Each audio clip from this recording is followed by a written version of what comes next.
Mr. Watersford, may we have a minute? More questions, Inspector. I told you I barely knew the unfortunate Miss Drury. If that's true, why did you write your office address and a time across one of the playbills from Jane's performance? I told you I wanted to buy some tickets for some friends, but the show was sold out for months. When she didn't respond to my letter, I asked her in person.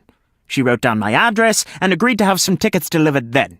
Unfortunately, the tickets never arrived. I see. Do you mind if we have a look around? I've got nothing to hide.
Nigel lied when he said that the earring belonged to his wife.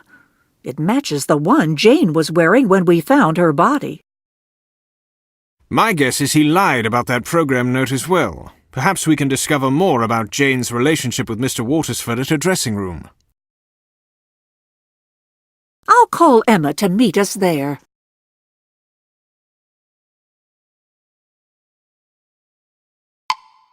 Well, I'm glad to help, but I'm not sure what we're looking for. Something that reveals Miss Drury's relationship with Mr. Watersford.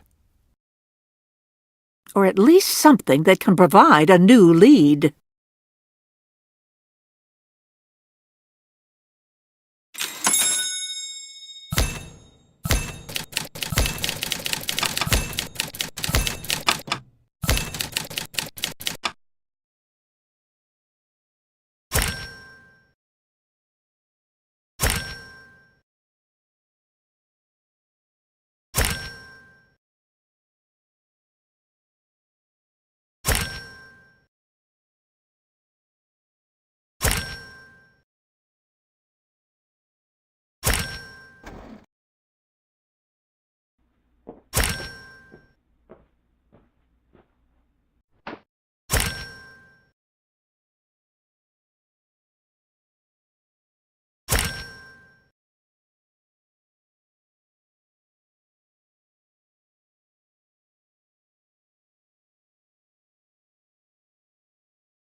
What's going on here? Just having another look around the scene of the crime, Mr. Winslow. Why were you insisting that Jane sign a contract with such unfavorable terms for her? Look, I had no choice. The Milton isn't doing very well financially. I had to try and cut expenses. Did the negotiations ever get heated? At times, I suppose. Jane and I were used to fighting. We used to be married, after all. I'll be taking the contract with me. How long is this dressing room going to be sealed, Inspector? I'd like to be able to tell the theatre's charwoman when she can clean up the room for a new occupant. The theater employs a regular cleaning lady. Yes, she comes every night, around 9 p.m. So Jane must have been killed sometime after 9 p.m., but before we arrived at 11 p.m. That does narrow it down. Giles Badgepie admitted that he was following Jane. I wonder if he has an alibi for that time. Agreed. Let's pay him another visit tomorrow.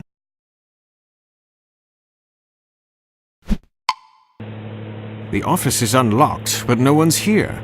Perhaps Mr. Badgepie stepped out. With the rain coming down like it is, I'm sure he'll hurry back. What are you people doing here? We just had a few questions for you, Mr. Badgepie, such as where you were 2 nights ago between the hours of 9 and 11 p.m. I was in a pub down on Exeter Street, waiting to meet with a client, but he never showed. Mr. Badgepie, I noticed your wet footprints matched the ones we found in Jane's dressing room the night she was killed. So I was in her dressing room that night. I thought I'd find more evidence of her affair with Nigel Watersford, but she was already dead when I got there. A likely story. I'm placing you under arrest for Jane Drury's murder. You've got the wrong man, Crimmins. This is bigger than any of us.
My men will take Mr. Bajpai down to the yard for questioning.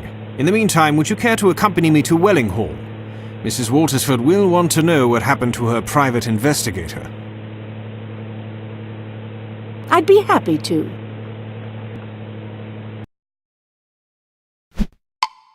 Please do come in. Is there any news on the murder? The private investigator you hired has been arrested on suspicion of the murder of Miss Drury. He has. He mentioned something concerning your husband's affair. He said that it was bigger than any of us. Do you have any idea what he meant by that? None at all. Mr. Bajpai took a picture of Jane alone on the street, carrying an attaché case. Does it look familiar to you at all? It resembles one my husband has, but I can't say for sure. He has so many, you see. You're welcome to look around and see if you can find it here.